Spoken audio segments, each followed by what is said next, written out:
not be working like this. I work my ass off and I can't even fucking pay bills, bro.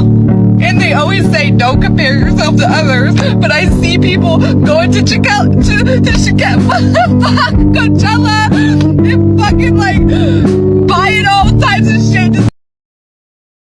And I'm over here and can't even fucking pay my fucking rent, bro. Hey, white people. Are prices getting too high? Oh, wow.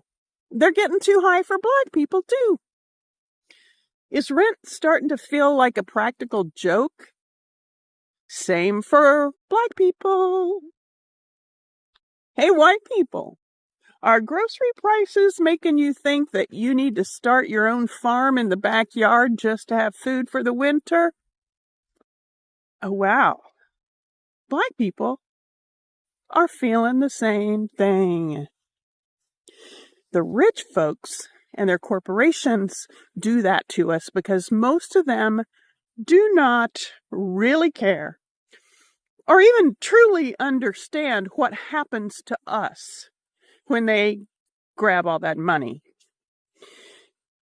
They just know that if black people and white people are fighting each other, they're not fighting them.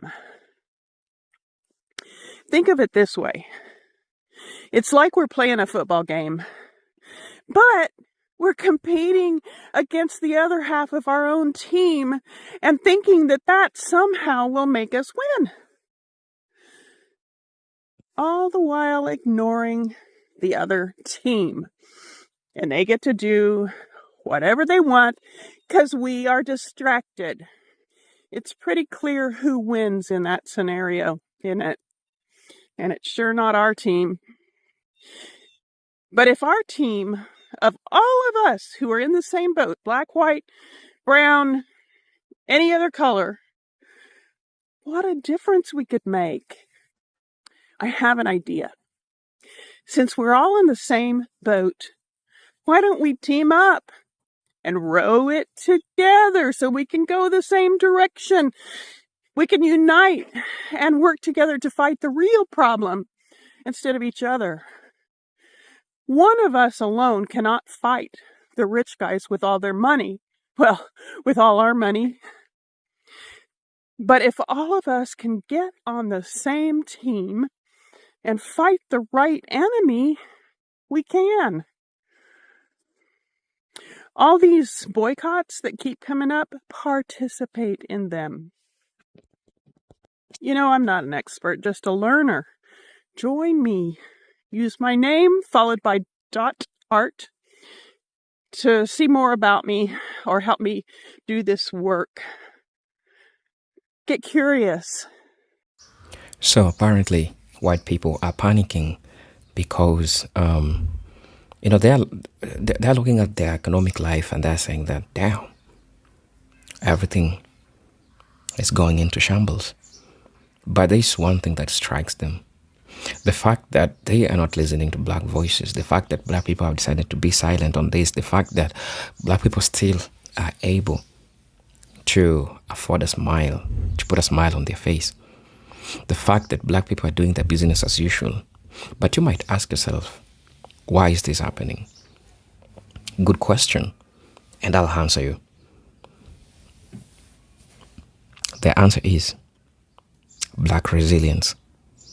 Yes, that's something that has made black people be strong. That's what has made black people go through everything bad, but you still them coming back stronger because they have mastered resilience, right?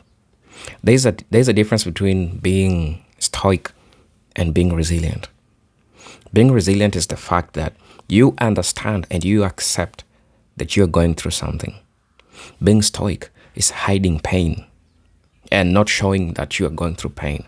The world recognizes the pain that black Americans have been going through, but what keeps them going is resilience. That's the black resilience. And that's one thing that white people are asking themselves, how can we be like black people? They're able to put a smile on the face while things are going difficulty.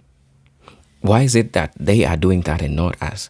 Brothers and sisters, I'm your host and presenter, Genetic Stories. And for those watching me for the first time, I'm asking you to please subscribe to the channel, join the membership, and really get to see what I can offer you. Brothers and sisters, this is where we are going to break down everything to you so that we all get to understand all these concepts and everything that is happening in the United States contemporarily. So, brothers and sisters, if you're watching me for the first time, I'm asking you to please subscribe to the channel, join the membership, and really get to see what I can offer you. For those who are always supporting me, sending me super thanks, commenting, liking the video, sharing the video, man, I'm really, really grateful for all the support that you all give me. You are the most important people that I know. But until then, I want us to dive right into it and have this discussion in regards to this. As you know, I'm your host and presenter, Genetic Stories, so let's get into it. I'll be back. A 3-mile radius from Cambridge to Roxbury, median household income drops by $50,000. Federal Reserve of Boston put out a Color of Wealth report, which cites that the average wealth for a Black Boston family is $8, whereas for a white family, it is $250,000. Black Americans in this country have been systematically stripped of our wealth. First, there was nearly 250 years of enslavement, followed by a century of Jim Crow, segregation, economic exploitation, state-sanctioned violence. And to this day, Black Americans are still being excluded from and facing barriers to public programs that promote home ownership and higher education, along with discriminatory home appraisals, persistent redlining. But myself and Senator Cory Booker have introduced the American Opportunity Accounts Act.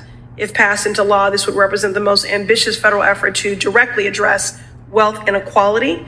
At birth, every child would receive $1,000 in a savings account managed by the Treasury Department.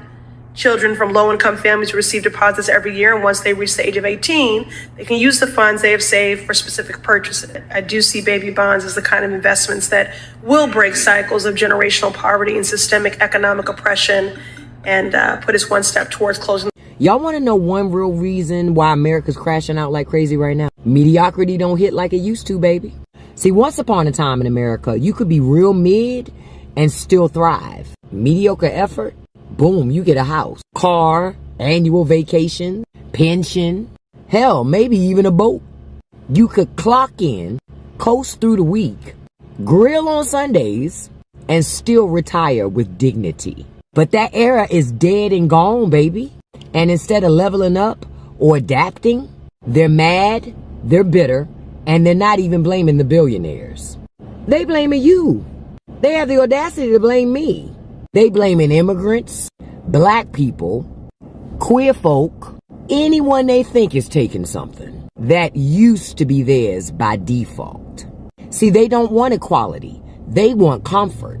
And when mediocrity no longer gets them that comfort, they start rewriting the rules to rig the game again. It ain't about fairness. It's about preserving the lie. The lie that being average should still be enough for them.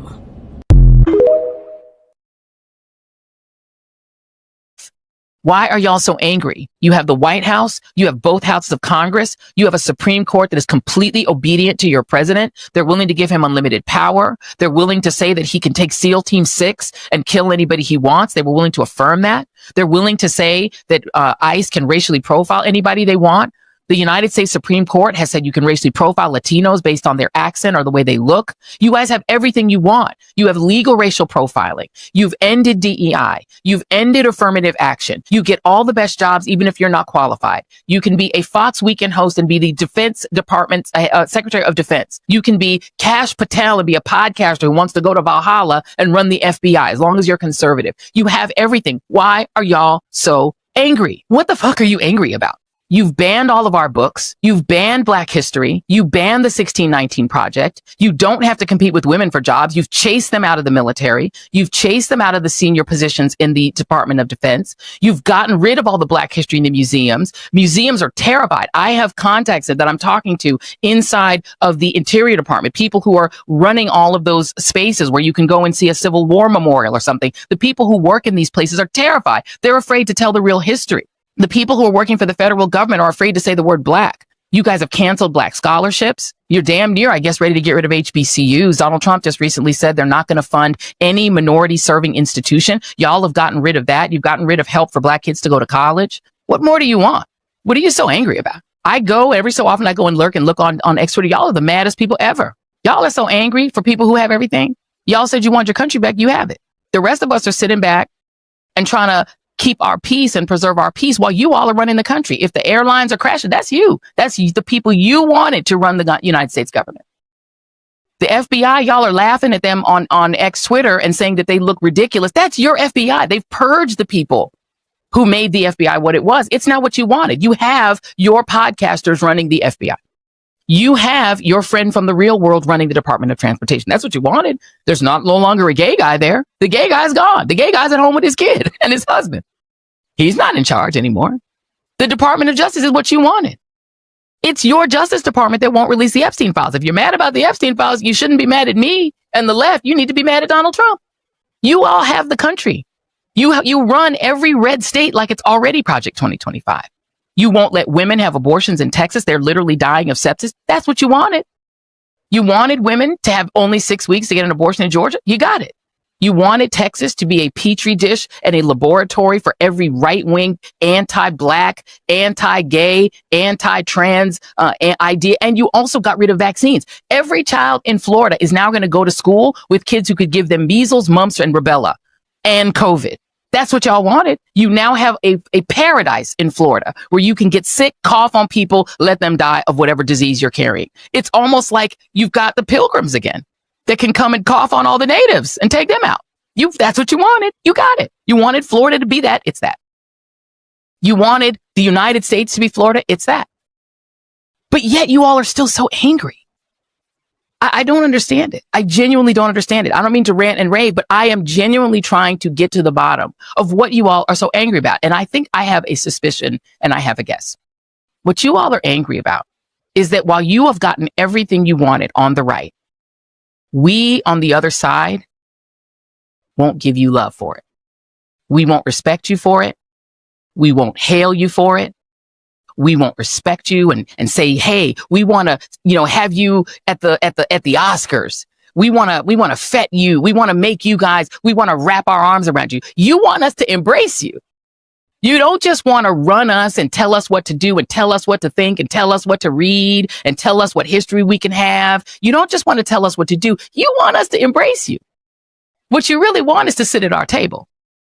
You're mad because while you are running the country into the ground, you're destroying your own farmers with tariffs. You're destroying your own farmers by taking away their subsidies that used to go with USAID. You got what you wanted. They've ended the farm subsidies. These are the things y'all asked for. You got your big, beautiful budget. That's what you wanted. Trump gave it right to you. You got your permanent tax cut. You're still pissed because the left, the other side, the majority, we still cannot stand you.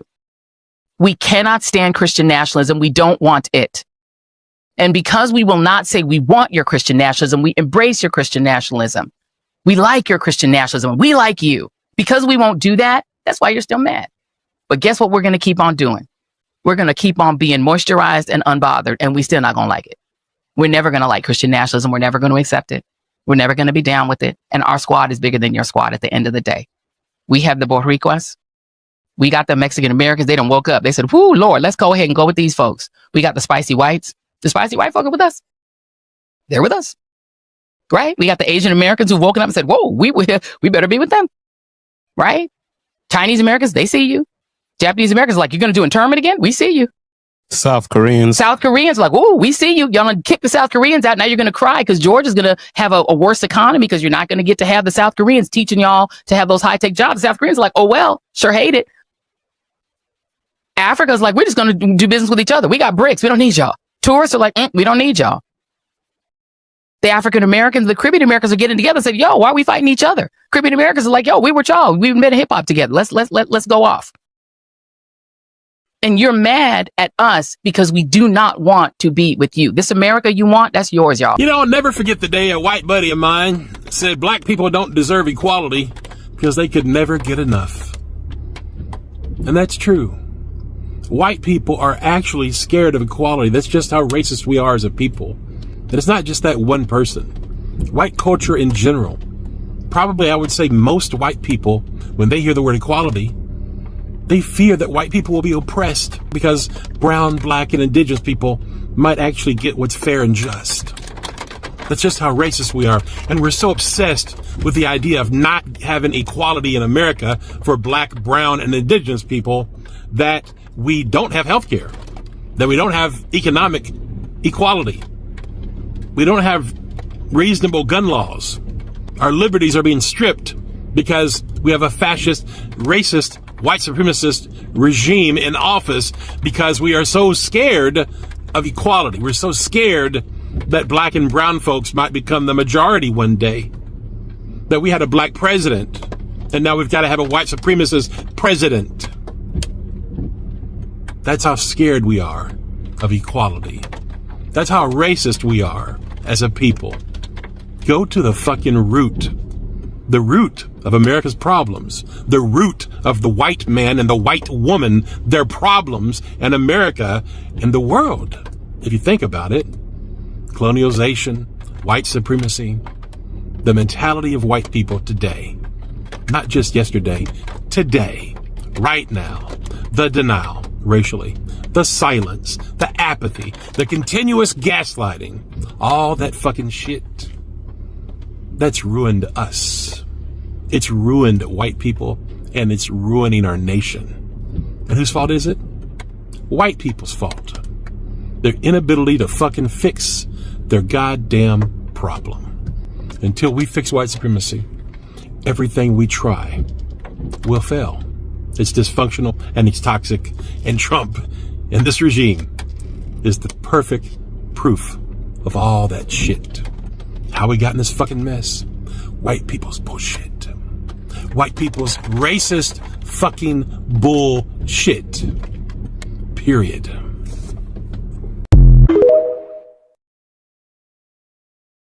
Are colonizers. Yes, we are. I got to be honest about it. We really are. And I know white people right now are saying, I'm not a colonizer. Oh, you hurt my feelings. Well, you are. Probably in your mindset, in your ideology, you probably do have the mentality of a colonizer, because most white people do, and I'll tell you why. 500 years ago, our colonizing culture, white European culture, was born, and we set out to steal things, resources, and that were not ours. We colonized, we enslaved all over the world. We enslaved Africans. We tried to dehumanize them and tell them, manipulate them, and gaslight them by telling them that they are not equal to us, that they are as an animal, and that the only real human are white people. Oh, I don't see color. Oh, it's the black man's fault that he's in the position. Well, what about black on black crime? I mean, it goes on and on and on. You know, I mean, I could sit here all day and give you examples. All lives matter. I mean, it just goes on all day. Black people ask for justice. White people find a way to try to obscure it, to try to take away from it, to try to demean it. We are colonizers. And I say that based on our behavior, collectively as white people.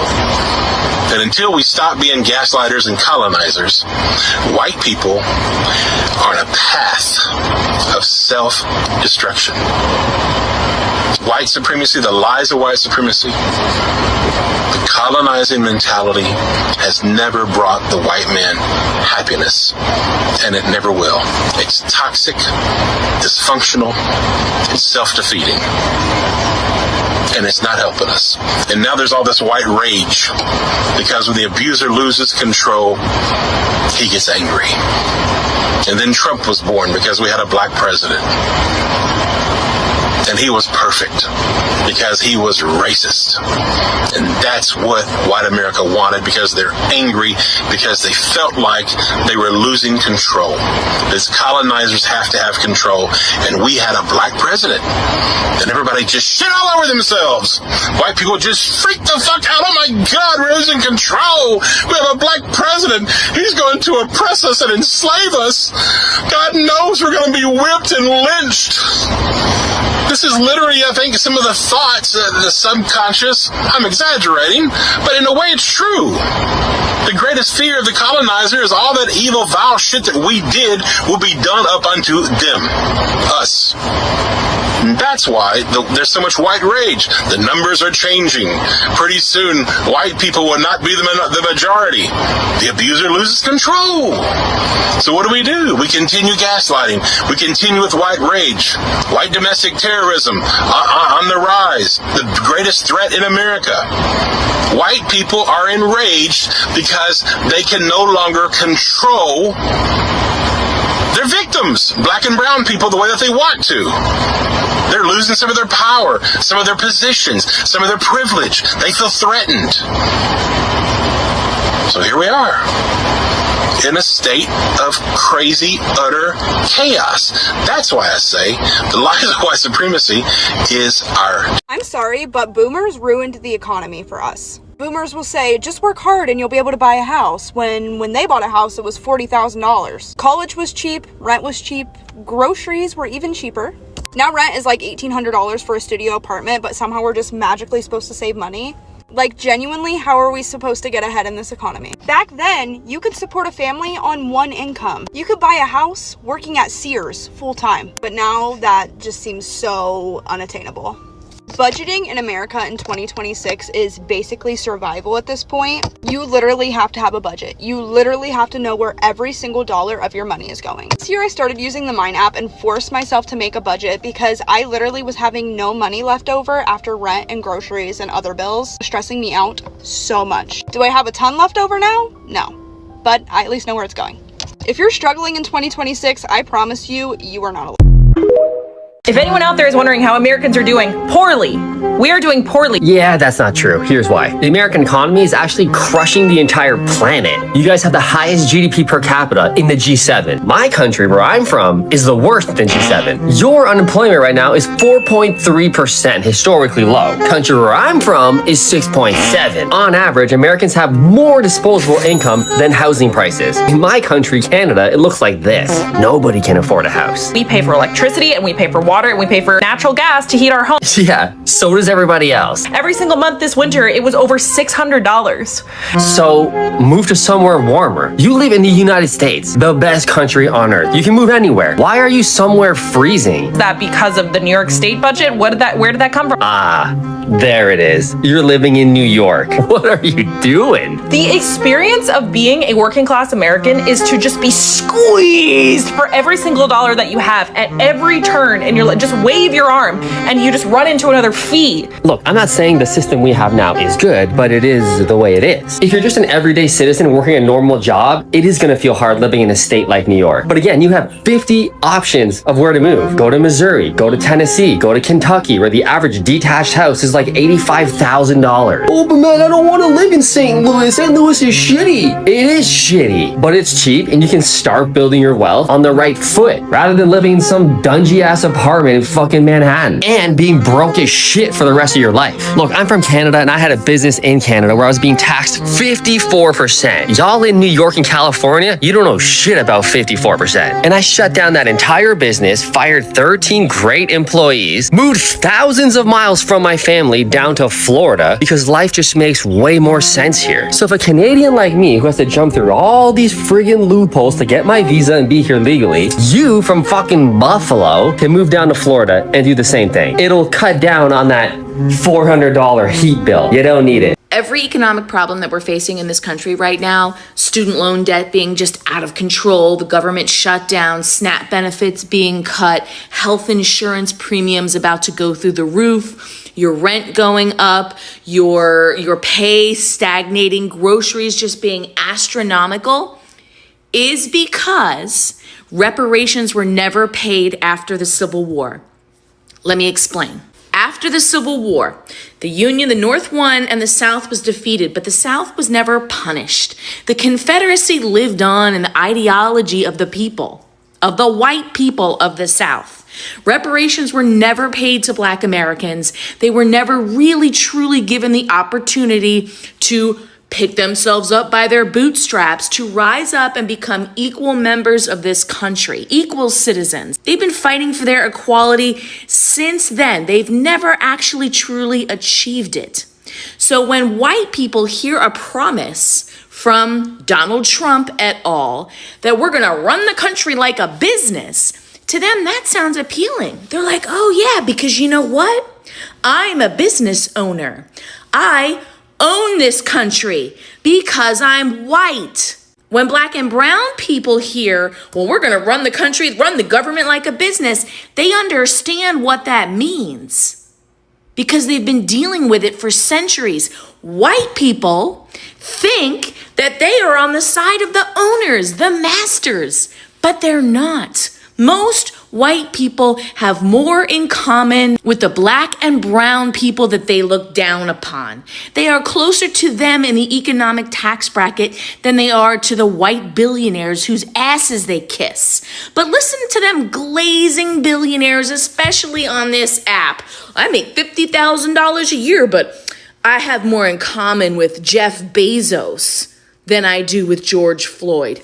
Bullshit! The only reason the lie of let's run this country like a business appealed to you is because you thought you would benefit. And now here you are. Now here you are understanding that when they say we're going to run this country like a business, that means they're going to profit off of your ass.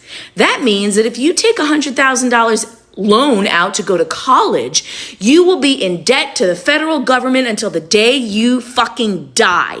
You borrowed 100 grand, prepare to repay 300 grand because they're running the government like a business now. And guess what? You're a customer, not an owner.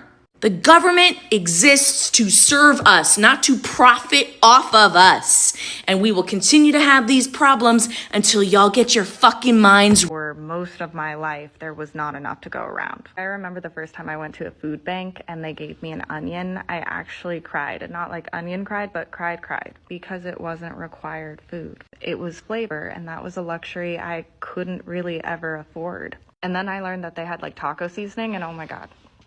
It was amazing. But when you're used to getting by on so little, and the only security you really feel you have is the ability to make a dollar stretch, it is scary to ask for help. And you wonder who you're taking it away from.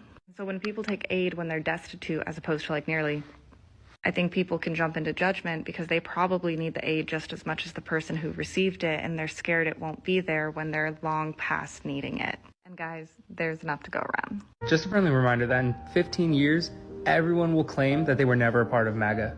So this has already started to happen, and I've noticed this being a stand-up comic who goes on tour. So in January, my husband and I performed in a city that was definitely very Republican conservative heavy. We drove down and there were Trump MAGA signs everywhere. When we performed our sets, it was very clear that it was a very conservative audience. Both my husband, Dave, and I have like a lot of progressive jokes in our set, so like we're on stage like rewriting our entire set as quickly as we possibly can to ensure that like we would get out of there alive. So recently we were hired back to perform in that same city. And since we already did it, we were like, okay, we now know what we're getting into. Let's, get sets prepared that we know will work in those cities. And we drove in and we noticed that the Trump signs were gone. Not just a few, we couldn't find one. The main drive that we took into the city was literally littered with MAGA. They were gone. We were shocked. Now, I'm sure in other parts of the city, I'm sure people still had their signs up, but it was like night and day from like the last time we came down, which was in January. And the crowd looked the same. They were about the same age group. They were dressed the same. They looked the same in terms of like ethnicity. It looked like a bunch of old white boomers. But Dave went up before me and I could see him about halfway through his set going, I'm gonna try something. And he did one of his really super progressive jokes. When I tell you, I have never seen that joke crush as hard as it did, I was shocked. It was a literal applause break. I was literally holding my breath while he was doing that joke because I was like, oh my God, they're going to turn on him. They're going to start throwing things at him. Literal applause break. So yeah, no, I'm seeing in little baby ways, it's already happening. It's not like enough. But yeah, no, people are already trying to erase their actions. So start keeping track of those receipts now because they're already starting to erase what they. When the rest of the world is asking Americans why they're not protesting, why haven't we like blazed out the Capitol yet? Let me explain, okay? What's happening in America, if you don't know, if you're new here, so black people have decided to sit this out because we have been saying the same things. We've been fighting for this country. We've been putting our bodies on the line for forever, right? We're sitting this out. We have learned our lessons. It's not our lesson to learn. Okay. With that being said, someone else has to now take up the call, right? White people are not prepared for this. You have to understand, they have lived in America their whole lives. And even though there's a difference between logic and emotions, especially if we're talking about the survival brain, okay? Logically, they understand what's happening. Logically, they know it's not good. Logically, they know something needs to be done. Emotionally, though, they are still tied to America. They still believe in America fundamentally. They still think that their politicians are going to do something. They think if they make enough phone calls, something will happen. If the politicians were going to do something, they would have never let him in the first place. None of his cabinet picks would have gone through. They're not doing anything for us. They're not going to. But white people have got to fully embrace that. And they have to see America for what it is. And I don't know if a lot of white people are ready to fully, clearly see the narcissist in its full form. Because if you've ever been in a relationship with a narcissist, I have. I was with a narcissist for 18 years. When you first recognize that they're a narcissist, you logically know it. You understand it. You know something's off and wrong. But to tie it to this person who you have seen in different light, because no abuser is abuser 100% of the time, right? Otherwise you wouldn't mess with them. So then you get stuck with this intermittent schedule of reinforcement from your abuser where you're like, they're bad, but are they that bad? And maybe, they're bad in this way, but maybe they won't do this.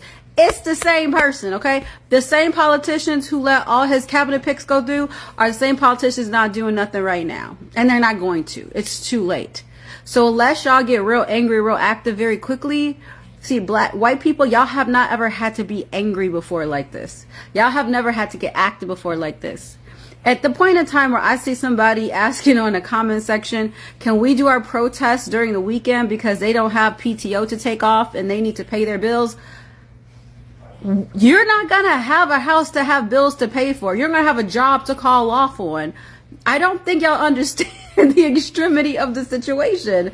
This is not going to be a peaceful protest type of situation. And the sooner, I am not condoning violence in any way, but because of what that side is going to do, that is what it's going to lead to, okay? Read a history book. Look up the civil rights. We didn't get our rights by marching along with signs singing "We will overcome." No. That is not how that happens, honey. So if you are white and you're watching this, you need to phone 5 friends. That's your homework. Phone 5 friends and get them real angry, because that's the only way. Y'all know how y'all got on those Zoom calls for Kamala? Y'all need to do that. Y'all need to start a Zoom call for getting active, because this woe is me, somebody come save me, it's not happening. As Kendrick Lamar said, welcome to the real America, honey. This is America. Hello brothers and sisters, welcome back to the channel. I'm hoping that you are doing great from wherever you're watching this video from. As you know, I'm your host and presenter Eugene Tokyo Stories. Now, let's talk about it. Yes, I was trying to explain to you why white people are asking themselves, okay, we are going through a difficult time in the United States right now, but why are we not seeing black people complaining about the same issues? Why are we not seeing black people going on social media and crying about everything and complaining about all this? Black people have been complaining. Black people have been crying. But you know what? You didn't listen to them. All you say that they need to pull themselves by the bootstrap. That's why I'm saying that's a difference between being stoic. Black people are resilient because they embraced pain. Pain is part of life. And I think pain, suffering, and all these things has been part of black people's life. Maybe not for every black person, but a majority of them. So they developed a mechanism, and it's the black adaptability.